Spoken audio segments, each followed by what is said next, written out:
এ রাজু, আর দুটো পরোটা হবে? হ্যাঁ বাবু, কেন হবে না? সব পরোটা তো আপনাদের জন্যই।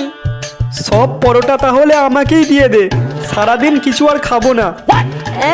তুই যদি সব পরোটা নিয়ে নিস তাহলে আমি কি খাবো? তুই আমারটা মুখে নিবি, পেট ভরে যাবে। বাবু বাবু হ্যাঁ, কি হয়েছে তোর?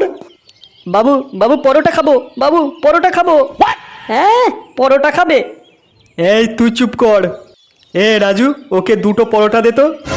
বাবু বাবু দুটো পরোটায় পেট ভরবে না বাবু। ঠিক আছে, ও যতগুলো পরোটা খেতে চায় দিয়ে দে, পরোটার দাম আমি দিয়ে দেব। ওই তুই ওইদিকে ভ্যাবলার মতো দাঁড়িয়ে আছিস কেন? দে পরোটা, দে পরোটা, দে পরোটা খাবো।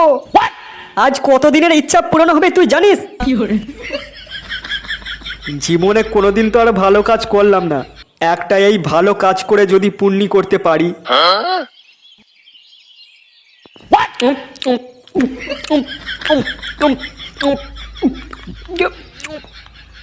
বাবু বাবু আর দুটো পরোটা। আর দুটো পরোটা খাবি নাকি? আর কত পরোটা খাবি তুই? বাবু বাবু এখনো আমার পেট ভরেনি। দোকানের সব পরোটা খেয়ে নিলি আর বলছিস পেট ভরেনি? এমন কানের গোড়ায় ঝাপড় মারবো না, ছটফটিয়ে মরে যাবি জানিস। ভিক্ষে করেও আর খেতে পারবি না। যত সব আমার কপালেই জোটে। এ রাজু, এই কত হয়েছে রে আমাদের? হ্যাঁ, আপনাদের মোট হয়েছে 1200 টাকা। এই খেয়েছে রে, 1200 টাকা কি করে হলো? দিন, টাকাটা দিন। খাতায় লিখে রাখ, কালকে দিয়ে দেবো। না বাবু, আমার দোকানে ধার বাকি চলে না, সবে নতুন দোকান খুলেছি। ধার বাকি চলে না মানে? তুই জানিস তোর দোকান আমি যখন তখন উঠিয়ে দিতে পারি? যেটা বলছি সেটা কর।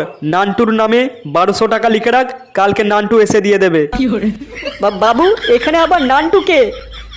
নান্টু এই ফুটোর বাপ। কালকে আমি নান্টুর হাত দিয়ে 1200 টাকা পাঠিয়ে দেবো, নিয়ে নিস।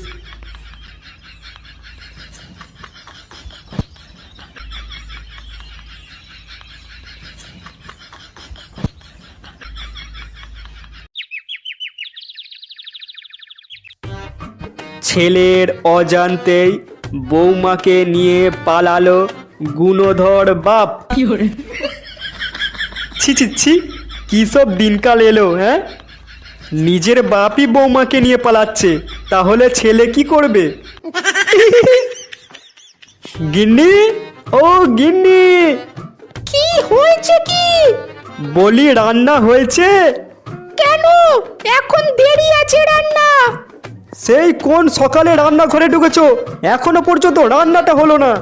হ্যাঁ, আমার তো 10টা হাত, তাই রান্নাটা তাড়াতাড়ি হয়ে যাবে। অফিসে দেরি হয়ে গেলে বসের কাছে কথাটা কি তুমি শুনবে?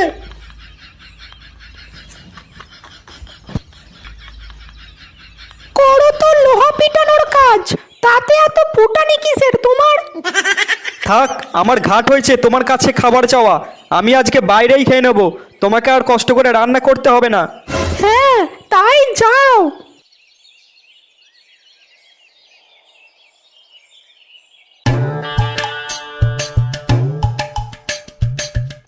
তিনটে পরোটা, একটা কাঁচা লঙ্কা, একটা পেঁয়াজ, একটা সেদ্ধ ডিম, মাত্র 30 টাকা।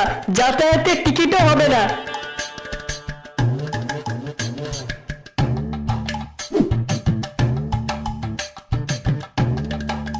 কি রে, তোর পরোটা কত করে বললি? তিনটে পরোটা, একটা কাঁচা লঙ্কা, একটা পেঁয়াজ, একটা সেদ্ধ ডিম, মাত্র 30 টাকা। যাতায়াতের টিকিটও হবে না। 30 টাকা কেন? 25 টাকায় আমি শিয়ালদা থেকে বর্ধমান চলে যাবো, আর তুই বলছিস 30 টাকায় কোনো টিকিট হবে না? অন্য কাউকে বোকা বানাবি, কিন্তু এই নান্টুকে নয়। কি, আপনার নাম নান্টু? ফুটোর বাপ? এখানে ব্যবসা করছিস আর আমাকে চিনিস না? নান্টু বাবু, আপনার নামে 1200 টাকা বাকি আছে। তোর দোকানে আমি পরোটাই খেলাম না, আর এরই মধ্যে 1200 টাকা বাকি হয়ে গেল। বাবু বাবু পরোটা, বাবু পরোটা খাবো। এনে খা। পরোটা খাবে? আর হ্যাঁ, তুই কি বলছিলি আমার নামে 1200 টাকা বাকি নাকি? হ্যাঁ নান্টু বাবু, আপনার ছেলে ফুটো আপনার নামে 1200 টাকা বাকি রেখে গেছে। বেশ করেছে, বাকি রেখেছে। আমি ওই টাকা দেবো না, তুই যা পারবি করে নে। না না নান্টু বাবু, আপনার সঙ্গে কিছু করতে পারি বলুন? আপনি শুধু এই এঁটো থালাগুলো একটু মেজে দেবেন। কি কি কি? আমি এঁটো থালা মাজবো? শেষে আমার কপালে এটা ছিল, লোকের এঁটো বাসন মাজবো আমি?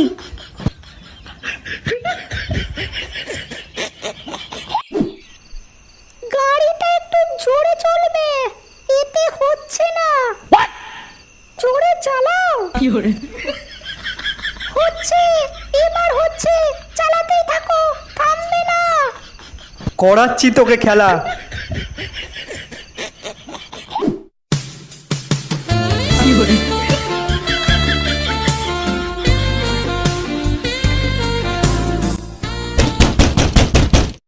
ফুটো, কিরে দরজা খুলবি না ভেঙে ঢুকবো? দরজা খোলাই আছে বাবা। খেলায় এত মত্ত হয়ে গেছো, দরজা বন্ধ করতেও ভুলে গেছো দেখছি।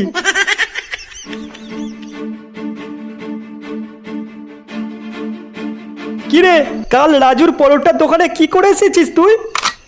কই বাবা, কিচ্ছু করিনি তো। তোর জন্যে আমি আজকে পাড়ায় মুখ দেখাতে পাচ্ছি না। আজ তোর জন্যে রাজুর দোকানে এঁটো বাসনগুলো সব মেজে তারপরে বাড়ি আসতে হলো আমাকে। একেবারে রাক্ষসের মতো পরোটা খেয়েছিস দেখছি তুই। আজ থেকে তোর 10 দিন খাওয়া বন্ধ থাকবে। নে এবার জমিয়ে খেলা কর।